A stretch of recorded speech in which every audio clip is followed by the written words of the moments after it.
Hello and welcome back to the Rope Access and Climbing Podcast. I'm your host, Mikey Stevenson, and today I'm going to be talking to Craig from the Crackerjack Group. If this is your first time here, please make sure to subscribe and follow us wherever you get your podcasts. So stay tuned.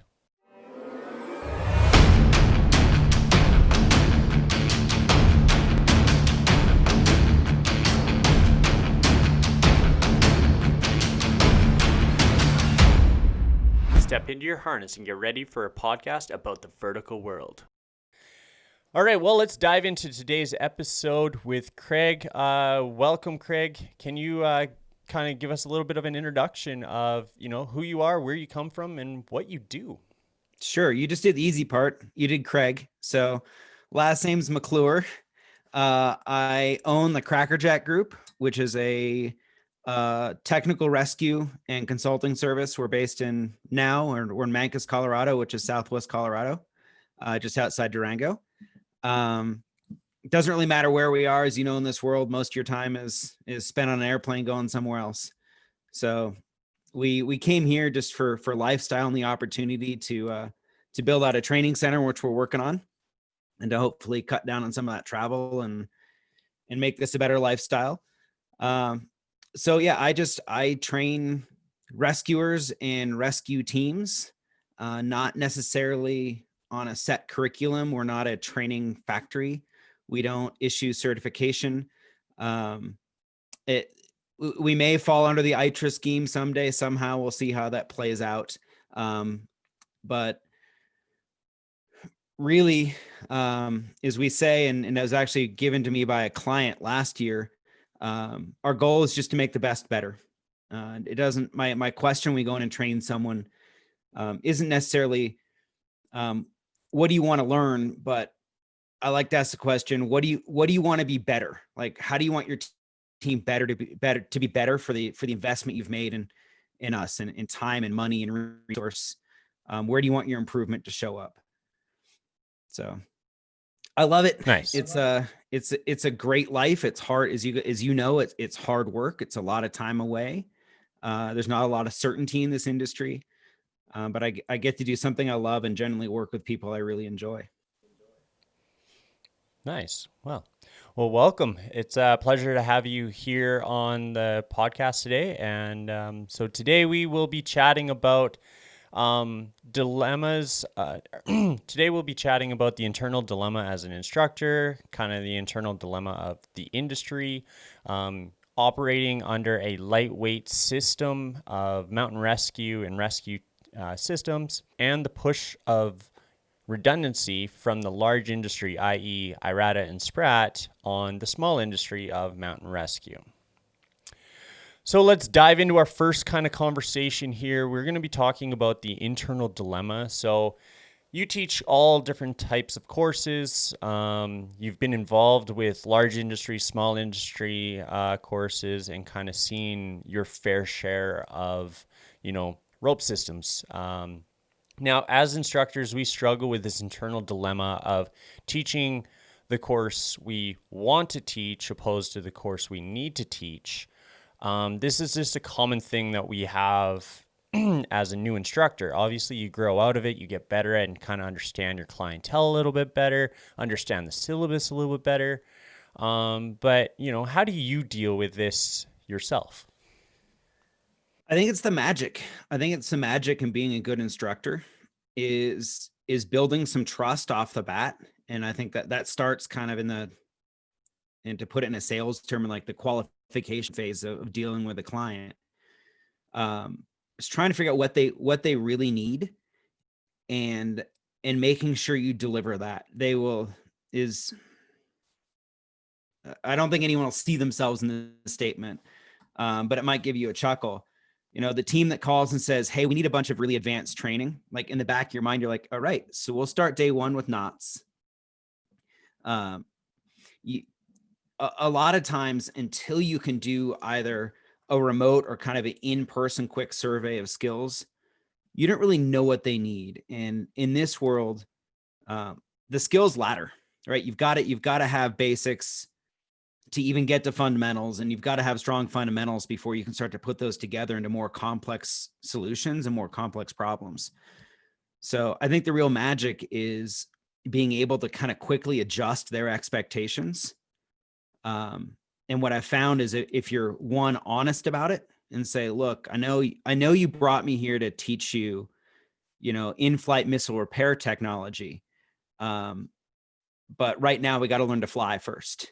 And I'm seeing a few things. You give them examples that I think we need to brush up on a few things, tighten up a few things, before we can jump to that next step you want to get to.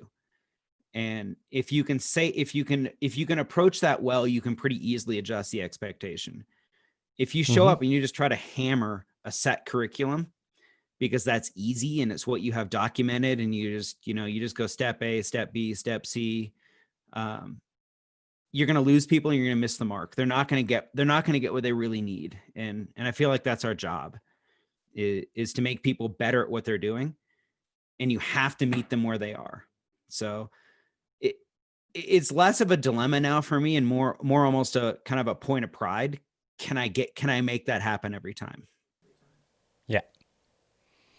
Yeah. And that just comes with time, trial and error, and just trying to figure out, who your client is and where they stand. And if they're not happy with it, I don't think we can fix that.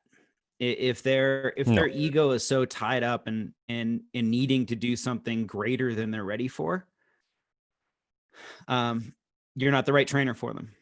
And that's okay too. Maybe this isn't a long-term marriage, and you move on, and they find the person that fits them better or sees them in a different light than I see them. Yeah, absolutely. How do you deal with trainees that don't really want to be there? Now, obviously, in a lot of cases, you have a lot of people that pay out of pocket to be there. They've outsourced you. They've done their research and understood what they're getting themselves into. But you also have people that have been brought to you from an organization, and their buy-in may not be the same as everybody else. How's that for you? Yeah, so you're right. They're kind of two different types of clients. There are those that are personally invested in being there, whether they paid out of pocket as a professional. They're a firefighter using their own vacation time and paying out of pocket, or they're a volunteer and that's just pure give.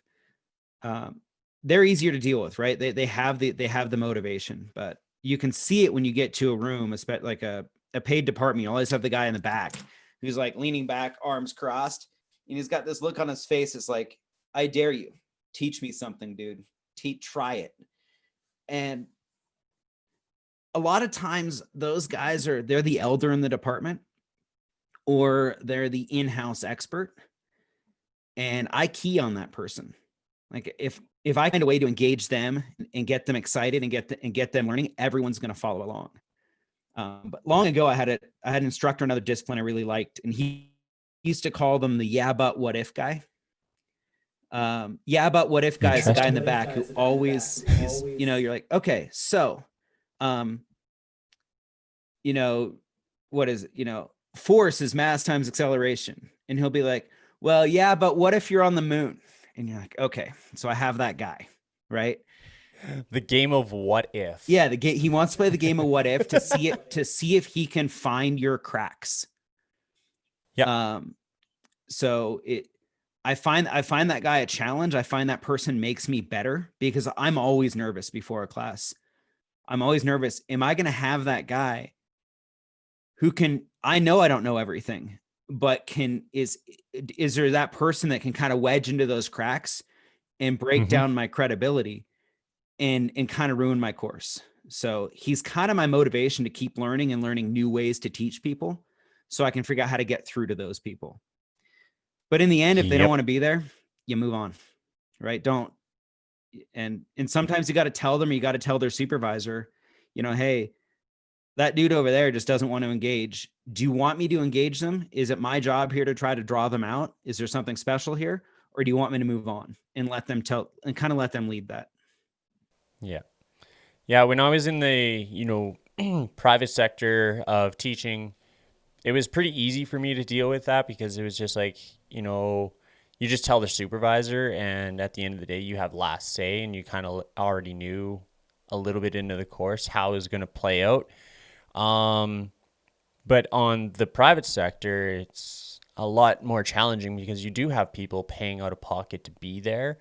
And, you still do have to have those conversations and let them make that decision. But yeah, obviously, if they're paying out of pocket, they've done their research. They know what they're getting themselves into 9 times out of 10. I think the physical capabilities still kind of lag on people. They kind of don't really understand the amount of intensity that, these courses put on the body.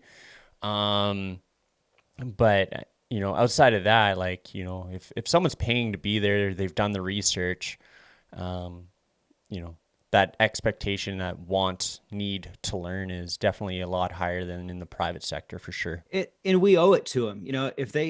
If they're there on their own, if they took a week off of their job, or they're burning a week's vacation and they went out of pocket, anywhere from 700 to 1,500 bucks for a week, Yeah, we owe them a good product.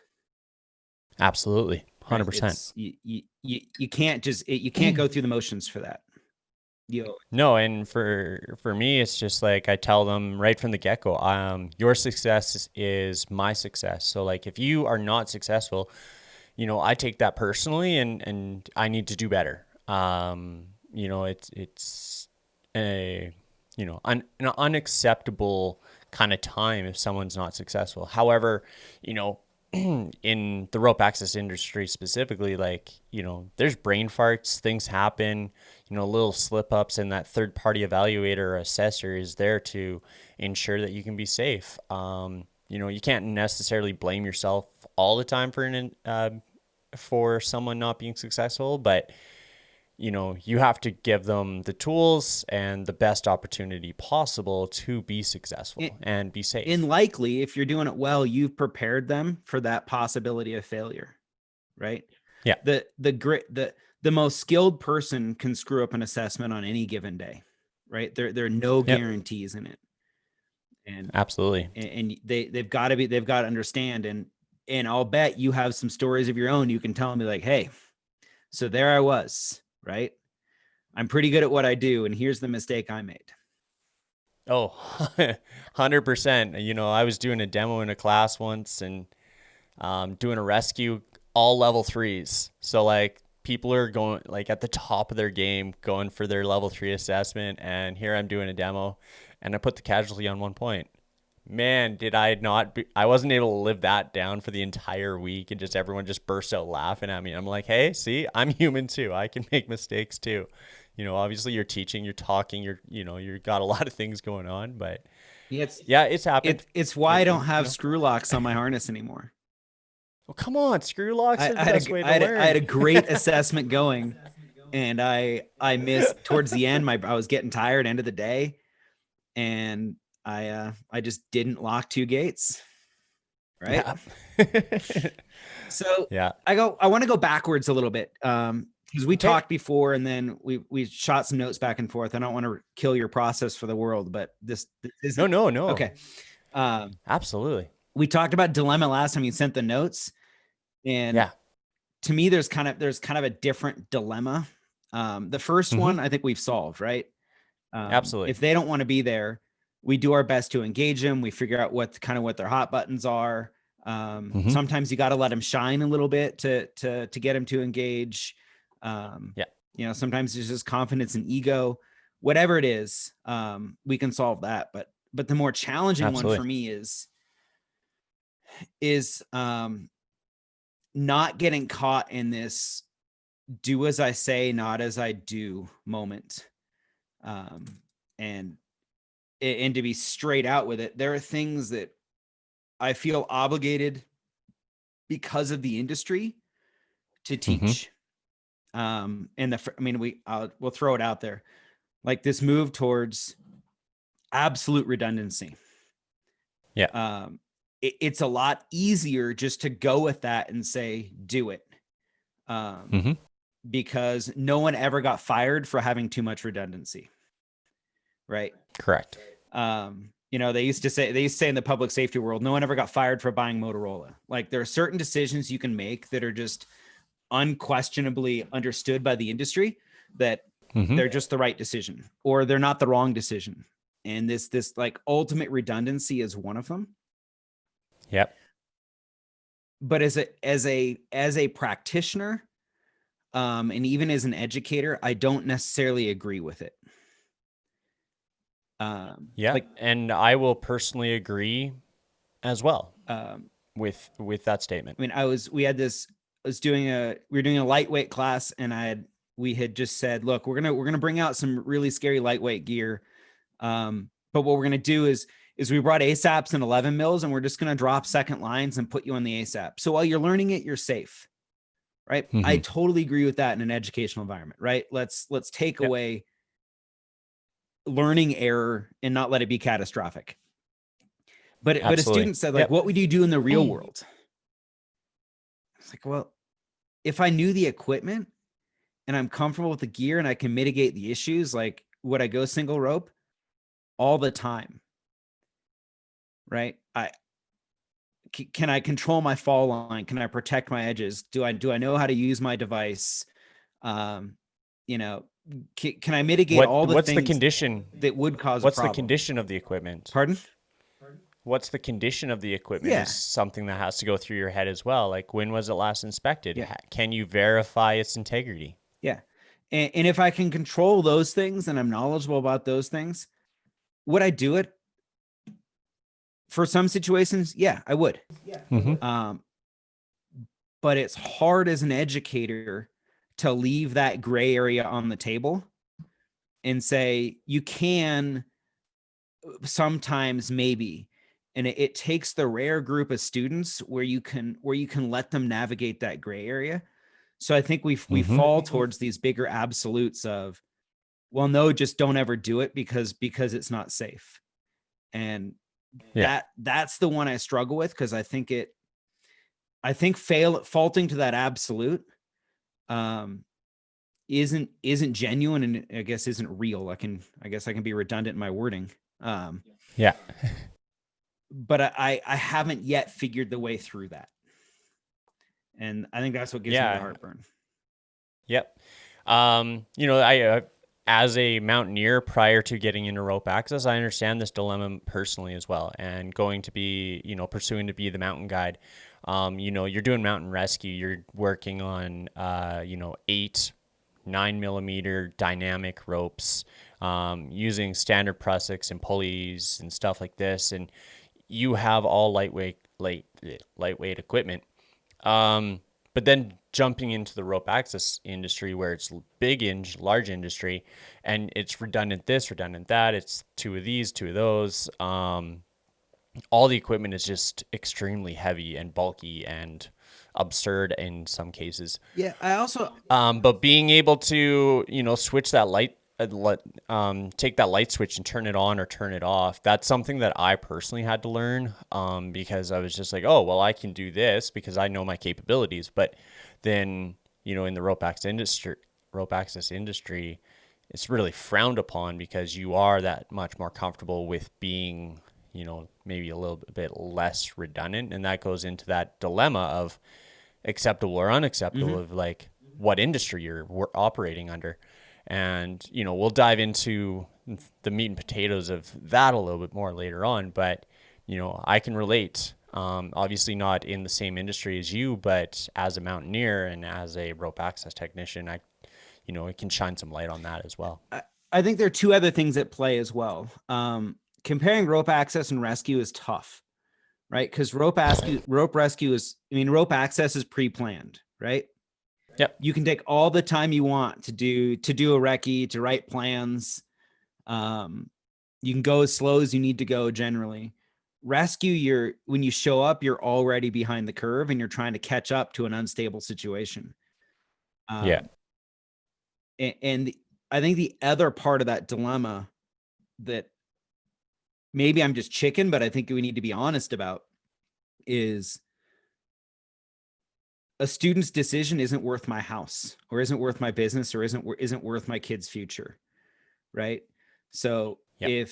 if I leave gray area, or I leave and I think someone is borderline going to make an unsafe decision, one, I never want to see someone get hurt, right? I've never had someone get hurt in a class. I've never been on a rescue where there was any significant injury to a rescuer other than someone wrecking a snowmobile, and those, well, that happens, or rolling an ATV, but never rope related. But when I leave, what happens? And like, I have to have this conversation with insurance companies, because the insurance industry doesn't understand what we do either, right? Yeah. If I teach you to do something and you go rescue someone and that person gets hurt, they're going to trace that back to me. Hey, you taught Mikey to rescue people on dental floss, and my wife got hurt. It's your fault. Or you taught Mikey to do, to improperly tie a butterfly, which never happens, right? Never. And Mikey taught someone else on the team, and Mikey believed that he was qualified because you had taught him, and now someone got hurt. And that chain of liability has to factor into your mind.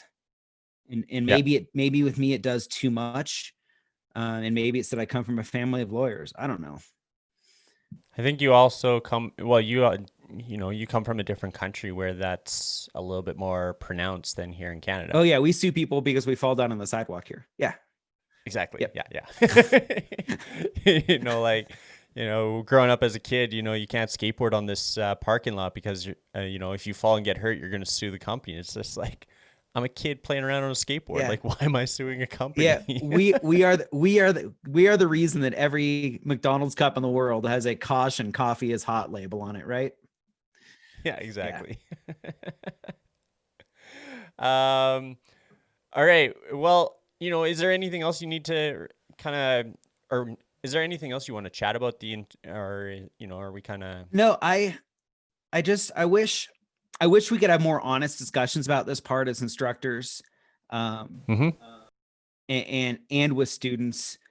I joked with a friend of mine, Cliff Freer in New York, about we want to do classes where we can get rid of this gray area by saying, look, here's the deal. We don't endorse a lot of the stuff we're about to do, but we want to try it. We want to experience it with you. We want to make decisions about it. We want you to make decisions about it. And you can't take any pictures. You can't post it on YouTube, and you can't tell people about it. Like almost a Vegas rules class, right? I'm out. Like, not be unsafe, but kind of take down the guardrails and let people play in that space safely. We've tried to do that with some of the lightweight stuff. Try to figure out a way to, teach, real life problem solving and decision making. Yeah. Here's a whole lot of gear. Here is the scenario. Figure it out. Yeah. Okay. We're going to stand back and watch and see how this turns out. If we see anything that is critically unsafe, we'll stop the situation, talk about it. Yeah. That's kind of where we're headed with this Rescue the Rescuer program. We were sitting around, and I was actually, it was a good idea that came out of a time in Canada, which is a rare statement, so I'm going to say it. Sitting around the office with the Ronin guys, and I said, what really bothers me is we never trained in the negative event, right? We say that we have our systems and they're nearly infallible because we build them this way. Have we ever talked about when the stuff hits the fan moment, how are we going to fix it and what are we going to do? And I think that's what you're talking about, like problem solving outside the bounds of normal. Yeah, because you and I know, and you've encountered countless amount of rescues, and I've been involved with my fair share, and no two rescues, even in a training center, even under ideal circumstances, the same rope, the same people, the same environment, like no two rescues are the exact same. Yeah. And it's a tool-based learning, not a skill-based learning. And that's what I try to teach people is like, I'm going to give you the tools to be successful. It's your job to be able to pull them out of the tool chest and execute the rescue effectively. Because they're like, it dives into that question about, well, what about this or what about this? And, unfortunately, the best answer is it Yeah. depends.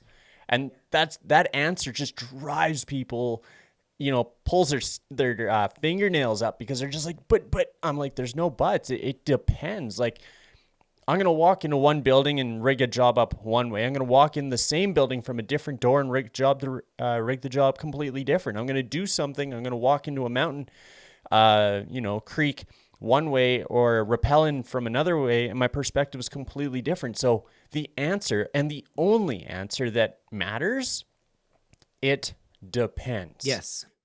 And do you have the equipment, the skills, and in the knowledge to think laterally through those problems? Mm-hmm. Right. I mean, is what's the military saying? No plan survives first contact with the enemy. So can you get into a situation and look at it and say, well, plan A isn't going to work, because we have no anchorage, or fall line doesn't work, or ropes aren't long enough. And can you move sideways to solve that problem? Yeah. That's the fun stuff. Absolutely. All right. Excellent. So I think that internal dilemma, without beating the dead horse, I think, we've covered the two aspects of it, of, what it's like to be an instructor and dealing with those sort of dilemmas, and obviously getting through that as an instructor it really comes down to education and experience. The internal dilemma of,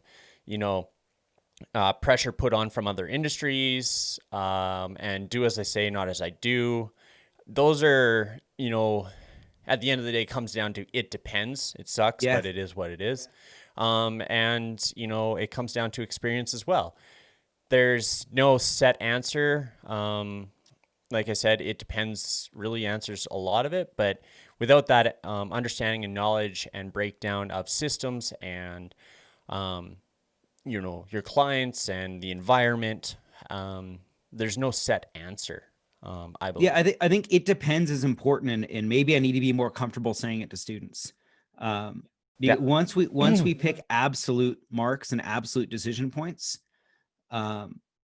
we start depleting people's ability to solve problems, because Mm-hmm. we've told them, you don't even think about this. This is just a rule, and it's the way it is.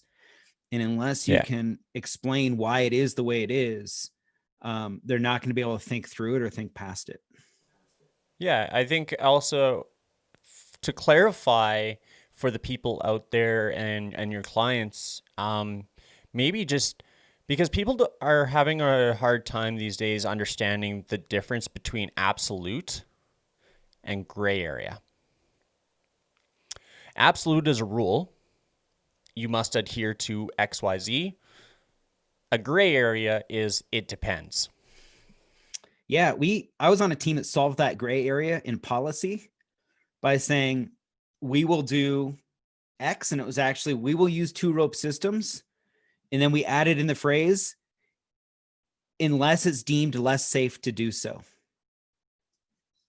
And left that up to the practitioner in the field to make that decision, to say today it's actually less safe to do it this way, and we're going to do something different. We left room for that decision. And I'm sure the lawyers hated it. It depends, man. Great. Moving on. So you specialize in the lightweight mountain rescue environment. We've talked back and forth about this, and for me, being a mountaineer, I understand it. But for the people out there that don't understand it, can you explain what does this look like? Give some of the the gear you use, or kind of explain a little bit, and talk about private sectors and government sectors. Yeah, so I think I need to start by saying, don't necessarily specialize in it. Like I have departments. I have 12.5 equipment here, right? Mm-hmm. But it kind of leads into the discussion. You need to train people with the right tools for the job they're going to do. And sometimes that means they need different tool sets. And Mm-hmm. sometimes it means they need one. You know, if you're an urban department responding off the truck all the time, this is kind of an unpopular opinion. Why the heck not just go with big fat 12.5 and stay with it, right? Doesn't matter. Weight doesn't matter. You may overload the fire truck You though. could, you're right. Yeah. You know, that 11 mil to 12.5 mil, it may just put it over the And your weight friends restriction. in the task force will laugh at you because you're Exactly. still doing it the old way. But for me, the push for lightweight was really kind of how I came into the industry. I started on joining a mountain rescue team. I'd been a search and rescue volunteer for over a decade at the time. I'd actually been a dog handler. I'd done lots of other stuff. I'd written curriculum on search management, but we moved to this new area and it had these awesome mountains. And I just found those are the people I really liked. I liked the people on the mountain rescue team. I liked the rope people. It's who I wanted to be around. It's who I wanted my family to be around. And I started training with them. And our push had to be, what rescues could you solve? How much could you solve with what you carried on your harness on most outings? Right? If you're going to skin in for 7 miles to get to a rescue scene, or you're going to ride a snowmobile through deep powder, hop off, get on your skins and start climbing, you got to get there, and you got to get there not so tired that you can still solve the problem. So it really came out of that necessity initially. How much could you do with what you had? And I worked with a friend who used a great term, and it's a big word, so I'm hesitant to use it in the rope world, which he said, you need to solve it with ubiquitous equipment, right? What do you have, and what does everyone always have with them? And Yep. it's not even worth discussing, is it safe or unsafe, until you've discussed if you're actually solving the problem. Let's build a system that hauls skiers over from below, you know, you're on top, you're behind a cornice, and you've got a skier cliffed out 50 feet below you. They can't go down, they have to come up. What equipment Yeah. can you get to scene and get them up over that edge to safety? And if the Yep. only equipment is what 2 people can carry in their packs and get there in a timely manner, that is the safest solution you have. That solution is not going to be deemed safe if you're pulling a window washer off of a swing platform in a metropolitan area, right? You'd look at that and No. say, oh my God, that's not worth it. But you can get different equipment to that scene. So that was kind of the initial part of the approach. And that started out as climbing gear, right? That's plaquette devices and Dyneema slings and 8 mil or smaller glacier rope. The fat rope we carried Yep. was the 9 mil. So Yeah, it's about exactly. having the right tools and the right solution for the right problem. Yep. I climb around, done a lot of mountaineering stuff with 30 meters of 8 millimeter Yeah. rope. You know, that's where I'm short roping up on ridges of mountains and, doing glacier travel. That's what you have. You have 8 millimeter, 30 meters of rope. That's all If you it's have. too heavy to carry and you're Make it not going work. to carry it, then it's not worth having, right? If it's not going to be there Yeah, exactly. and you're not willing to throw it in the Yep. bottom of your pack every time you go out, then it's the wrong tool. Yep. Yeah, like 60 meters of, 10 mil rope or 30 meters of 8 mil rope. That's a huge amount of huge amount of weight and size. Yeah. And I carry what is it? I cut it in half. So I have 2 30-meter sections of Dragonfly.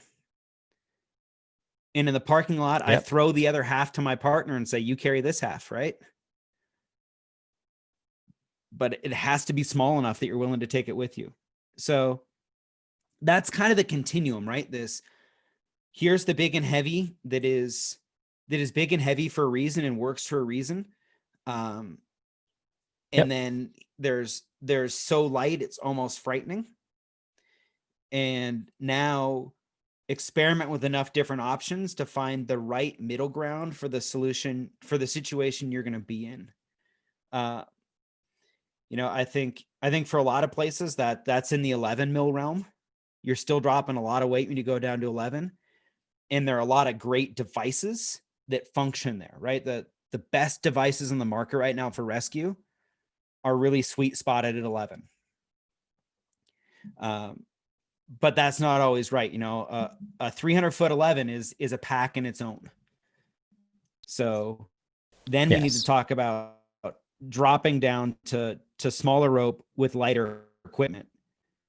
But now we're talking about they're not auto locking devices. They don't have panic stops. They weren't even really built for rescue. One of the ones out super trendy right now is the little Mad Rock Safeguard. Certainly not built. It's a belay device. It is not even a lowering device. It's a belay device. Lower 150 feet on that with 9 mil, and you can cook a hot dog on the thing when you're done. But it's putting together different solutions, and until this is a big push for me, is pushing on the manufacturers to say we're headed this direction, right? I was kind of annoyed that we had the believed first we had the panacea of the MPD, and then now we have the panacea of the clutch. And they're supposed to be the great do everything, and they're good devices for where they are in the market and when they came out and where we are. And then I felt like they went backwards, and they're like, okay, well, now for all of you, here's a 12.5 clutch. I was like, no, we had the world moving in the right direction, right? We had them going that way, and you've enabled them to go back the other way. I'd much rather see them start pushing that. I think it's going to skip 10 mil because 10 mil, there just isn't enough 10 mil out there being made. I think the next big jump is going to be down towards 9 or maybe 8. And there are some just fantastic 8 mil ropes out there we're using for rescue. But we don't yet have those really easy multi-purpose raised lower devices for that size rope. So we're training with kind of cobbled systems. We have a whole bunch of testing coming to see what's really happening in those, because we're giving up industry acceptance in safety when we start going to these smaller systems. So, absolutely. How is it in the where you are with the private and government sectors? Like, you're obviously operating under a private sector. You may have some government contract stuff, but when it comes to rescues down in the United States, is it primarily government rescue sector teams, or is it private sector teams? This is something I generally I don't have an answer for. There's a lot of government sector work, but we're not like Europe. Our backcountry rescuers aren't an agency. They aren't a paid team. They aren't necessarily supported by the government, but they're usually given authority to act under a government agency, right? They don't if they're good, they don't self-deploy to scenes. They work within the larger system. So there's still generally some kind of a chain of responsibility and command up through a government structure. But gotcha. But cool. a lot of those government agencies will fall back to saying, well, does it fall under NFPA? And NFPA has this great it has a loophole you could drive a Greyhound bus through, which is the authority having jurisdiction, the AHJ, can make the appropriate decision, right? It falls back to the AHJ deciding what is correct and what is not. And as long as it's not egregiously against standard or against an accepted practice, there's a lot of leeway to work, and that's where the lighter weight stuff is coming in. And the amazing part is you can build some lightweight stuff, you build it right, and you use it in the right operational environment. You can meet some of the NFPA standards that it's not even supposed to apply to. You can get there, except life safety rope can't be smaller than 10, 5, or 11. So, it kind of goes out the window there, but you can still get the strength, and you can get the operational intent. So does that answer your question? Cool. Long-winded. Sorry. Yeah, I think so. All good. Is there a certification scheme that you try to conform to when you're training? Are you trying to follow NFPA as much as possible, the AMGA? Obviously not IRAD or SPRAD, Well, but it's kind of funny you say obviously jurisdictions not. there for sure. But And I say obviously yes. More SPRAT than IRADA because we're US and there's more SPRAT going on. No, we don't. We have curriculum and courses where the request is train us to NFPA level operations, train us to NFPA level tech. So we have check boxes to get to in targets, but we're not a certifying body. And actually, there are very few certifying bodies for it. No, I'm not like, So it was just, we pull from whatever practices we find. And I hate to give him props because I like to pick on him. But like we pull a lot of stuff from the caving world. There's just some really amazing ingenuity that goes on underground. And we pull, some stuff comes out of the guiding world, a little bit less, because guiding is really geared towards one man, one riot solutions, right? You're alone. You've got 3 clients. This is what you have. How are you going to solve it? And that's not really our client. We don't train the guides. We train rescuers who tend to show up at least with a small team approach. So we're going to have a little bit different systems because we have the ability to involve a few more people. But I mean, unfortunately, like you have to know the standards, and you have to know you got to, we're going to mix them together. We're going to mix the influences. All right. I just ordered a whole new set of NFPA books that I can read over the holidays so I can read the new standards. Yay. I know how to have fun. Yay. Yeah, I just seen that. That's new what I ordered, 1006, and then I ordered paper copies of the others because I guess I'm old and I just like to work with paper copy instead of PDF. I'm a fan of the paper copy. You can highlight it. And I think the more I do this, coming out of the backcountry rescue world, I was pretty down on NFPA. We joked about it, like the NFPA monkeys showed up with their big trucks and their big stuff. Understanding that it's written with kind of a lot of grace and leeway now. There's some great stuff in those documents, and I need to be more fluent in them.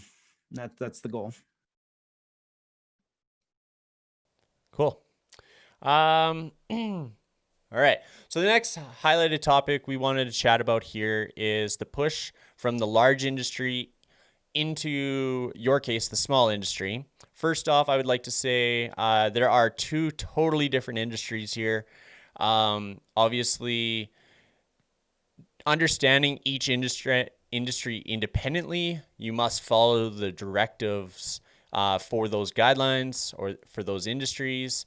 So, you're following guidelines from, like you said, the caving industry, the NFPA industry, probably adopting stuff from the AMGA.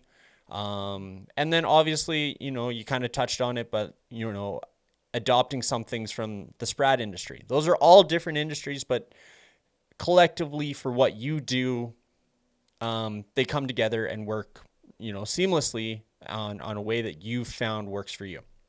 So let's dive into this a little bit here. All right. So we have IRADA and SPRAT pushing this double protection, and we're really talking about the double protection for rigging plates and pulleys and equipment. We talked about it already about, in training, you do a double rope system instead of a single rope system. How does this differ in your industry? Why is this a disadvantage for what you do and how you are trying to educate the the people that come to you to learn? So at the start, I think there's a lot of good to it. Having people think right off the bat, kind of as a fundamental principle, that we shouldn't have single points of failure is a pretty good starting position in rescue, right? Let's think about that. I think it's more important that people can work through a system and identify what those points of failure are or aren't, right?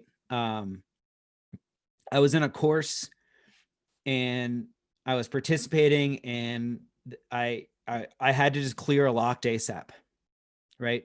They said descend till your ASAP locks, clear the problem, move on with your life. And I descended, my ASAP locked, and I reached up and I realized I could get just above it with my hand. So I locked off my descender. I reached up, I put a tib lock and a non-locking roll clip above the ASAP, grabbed my rope tail of my primary, slapped it through the non-locking gate, pulled tension, released the ASAP, took my gear off and kept moving. And I got to the bottom, and it wasn't the assessor, the instructor was like, what was that?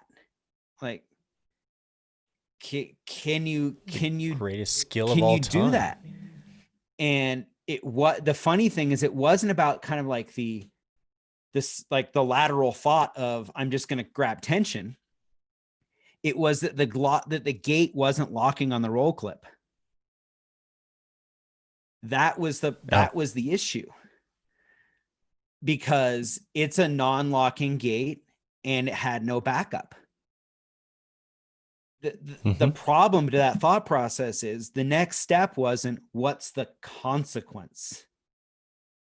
The consequence was nil, right? If that carabiner spontaneously evaporated, nothing unsafe was going to happen. No change was really going to come to the system.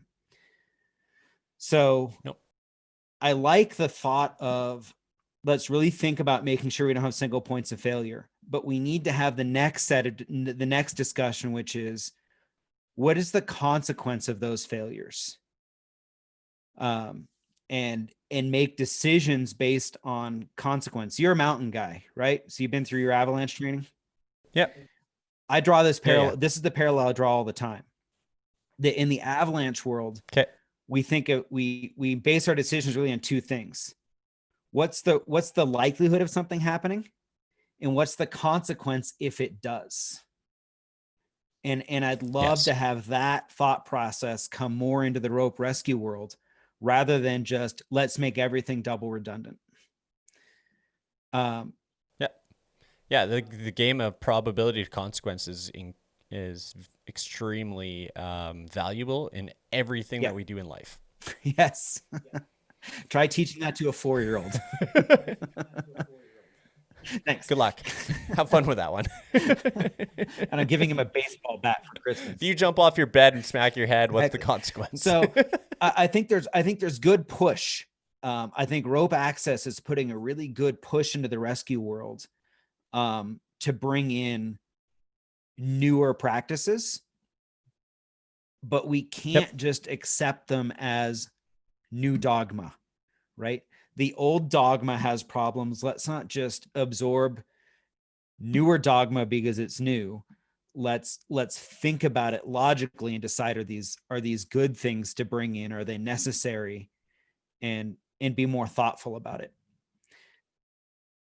Are you talking about like common sense here? Because common sense isn't very common. So when I was my last year in high school, I completely destroyed my elbow. I folded it backwards, had all sorts of surgery.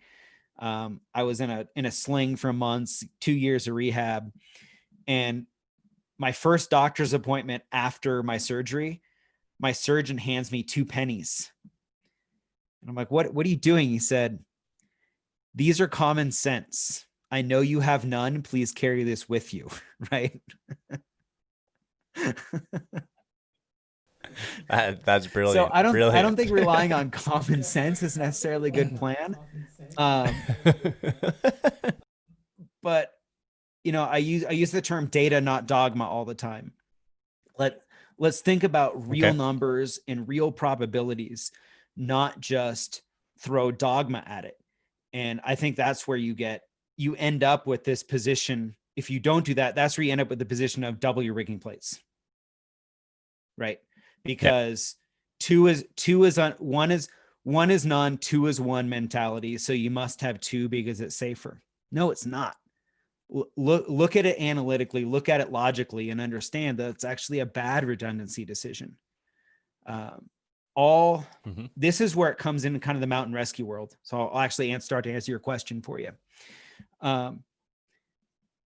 Especially when you go lightweight, you're not just going light with gear, you're generally going light with personnel. You have fewer people to solve the problem. So every decision you make about making your system more complex or more redundant comes with a resource cost. And if that resource cost is people, and adding a second system behind it takes away people, you need to do another task. You need to look at the whole picture and say, what's the safest overall approach with the resources I have? And it may not be more redundancy. It may not be adding more people. It may be making different decisions. I kind of joke about it a little bit. This whole thing about having a tailor on your ropes, right? You have one person running two devices, or you have one person running one device. And because that person could screw up, you're going to put a person behind them holding the rope. If you have limited people, having a person just hold rope may be a horrible allocation of resources. And if you've already made the decision that you're okay running a system in an austere environment on lightweight gear with a lightweight rope, maybe it's okay to make the assumption that your people are skilled enough. You don't have to back up your people. You need to back up your systems, or back up your systems where the consequence of failure is significant. If the consequence isn't, don't worry about it. Right? This is, double pulleys on a minor deviation. Fine. What's the consequence of a 10-degree deviation failing? Maybe not that great. A 70-degree deviation that fails, you got a big problem, right? Look at the consequence of the failure, not just could it fail. Yeah. I don't think I answered your question, but I had fun.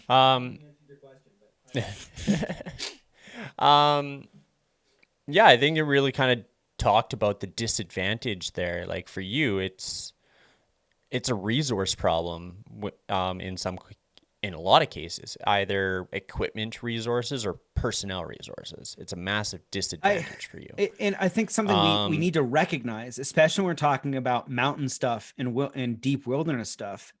And I had a rescue I did with a really good friend of mine several years ago. They'd been looking for a guy who'd climbed South Sister in Oregon the 2 days before. And he'd done it in running shoes and running shorts. It was an up and down, and he didn't come back. And we got tasked to go back up the team that had been looking for him the entire first day and couldn't find him.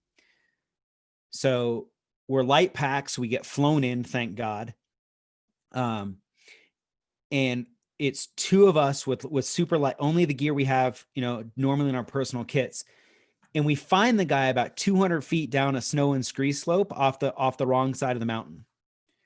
And he's so hypothermic, he can barely walk. And we brought him back up and kind of an assist, kind of a belayed push, right? Rescuer went behind him. He was roped up, all single rope, because it's the rope we had. And you bring the guy up, because what we need to recognize the situation, he's dead if you don't. And that needs to be part of the decision-making process. What's the consequence of waiting for more people and more rope in that situation? Can you do it safe enough to get the job done, knowing what your resources and your consequences are at the time? And you'll make a different decision, right? If I'm climbing with my best friend and he's geckoed out on a ledge I guarantee you I will make different decisions to rescue that person than I would if it were a stranger. We have to recognize those things in our thought processes. They're real. They're part of the decision. Yeah. Yeah, when you're making those decisions, that probability consequence comes into play. What's my long-term consequence if I watch my best friend fall to their death when I think I could have helped them? Yeah. Yeah, that sucks. Yep. Yeah. Yeah. All right. Well, that's all I have for today. Is there anything you want to add? The usual. Thank you. This is fun stuff. I'm sure we will say things that people agree with or don't agree with, and I think some of these are about not necessarily about saying who's right or who's wrong, but forwarding good discussion and forwarding good conversation. And if that can be done respectfully, even if we're wrong about stuff, and I'm sure I'm wrong about stuff. Heck, me too. But if we can get other smart people engaged in the conversation, we're all better for it. Right? We all know we're doing stuff today that 10 years from now we'll look back and think that was super dumb and super unsafe, but we haven't figured it out yet. So keep talking about it, keep trying to figure it out, and as an industry get better. So yeah, as an industry, keep working together, keep getting, cross certifications and working on your professional development and trying new techniques. It will only better you at the end of the day and better the industry. So in the end, this is super fun, but come to classes, right? This is why part of why we do this. So I know that's next on your list. You can find us on Instagram at the Crackerjack Group. Group is GRP, not GROUP. Facebook, our website, crackerjackgroup.com. You can call me 503-519-4312. That's the business number. That's my number. If you have questions about courses, something we can do to help, come play with us. It's fun and it's our life. Yeah, well, when this border decides to open up and our world doesn't, hate itself any longer, I'm definitely coming down to play around.